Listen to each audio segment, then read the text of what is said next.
Bonjour à tous, ravi de vous retrouver ici dans cette nouvelle vidéo. Donc déjà je vous souhaite une bonne rentrée, que ce soit au niveau scolaire ou au niveau boulot. Après 2 mois de vacances, nous avons bien profité malgré le temps qu'il a fait assez maussade et très peu de soleil. Ici on profite un peu du bon temps pour faire donc quelques vidéos. Aujourd'hui nous allons parler d'une vivace que l'on connaît très peu, que je vois très rarement dans les jardins et pourtant qui est super intéressante, qui n'est pas trop exigeante et qui apporte surtout un intérêt en arrière-saison, c'est-à-dire au moment où il y a une transition entre le printemps et l'été et l'automne. Donc la vivace se trouve devant moi. Ici elle est encore jeune, donc elle doit seulement s'épanouir, mais elle commence à fleurir, donc j'ai voulu la présenter à la floraison. Donc il s'agit du fuchsia du Cap. Donc c'est un fuchsia comme le nom l'indique, qui est très peu connu. Le fuchsia du Cap, donc son nom latin c'est le Figelus carpensis, ou alors il en existe une autre variété, c'est le Figelus X rectus. Donc ça c'est son deuxième nom. Pourquoi je veux parler de cette vivace? Parce qu'elle apporte un intérêt entre le mois d'août et le mois de septembre.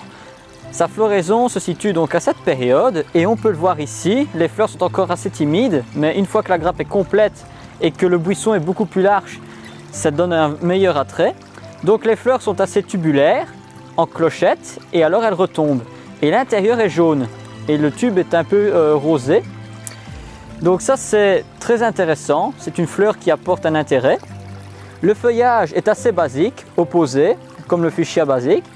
Par contre, il sent très fort. Si on passe ses mains sur les feuilles, il sent une odeur particulière.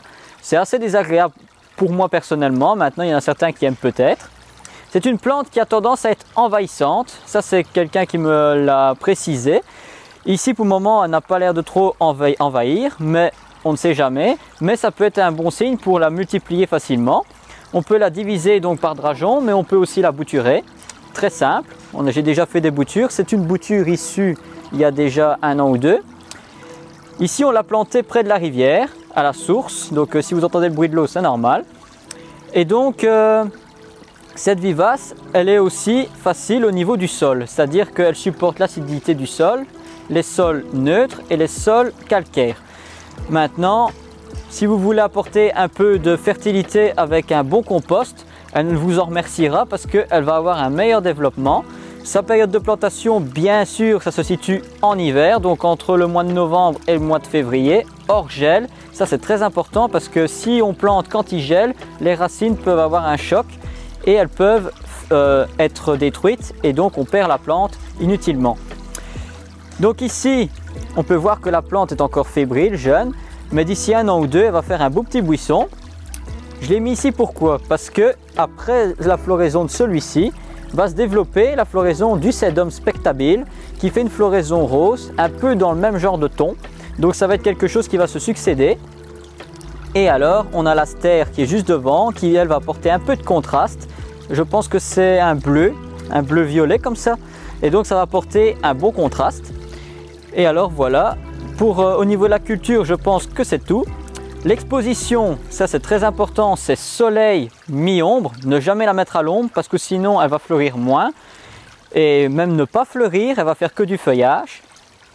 Elle peut monter entre 60 cm de hauteur jusqu'à 1 mètre, 1,20 m et c'est facile à tailler. Donc si par exemple la plante vous dites qu'elle est trop haute et je veux la rabattre, vous pouvez le faire, mais c'est mieux de le faire au printemps, après les dernières gelées, parce que c'est une plante qui a tendance à résister plus ou moins bien à nos hivers. Donc le mieux c'est de laisser la partie aérienne simplement tout l'hiver, de telle façon à ce que le pied soit protégé. Et alors au printemps vous rabattez à la hauteur que vous voulez. Et c'est quelque chose qui repart très bien, donc ça vous pouvez le tailler sans problème. Donc voilà, je pense avoir fait le tour. N'hésitez pas à nous laisser des questions si vous en avez. Et on se retrouve très bientôt pour de nouvelles vidéos. Au revoir.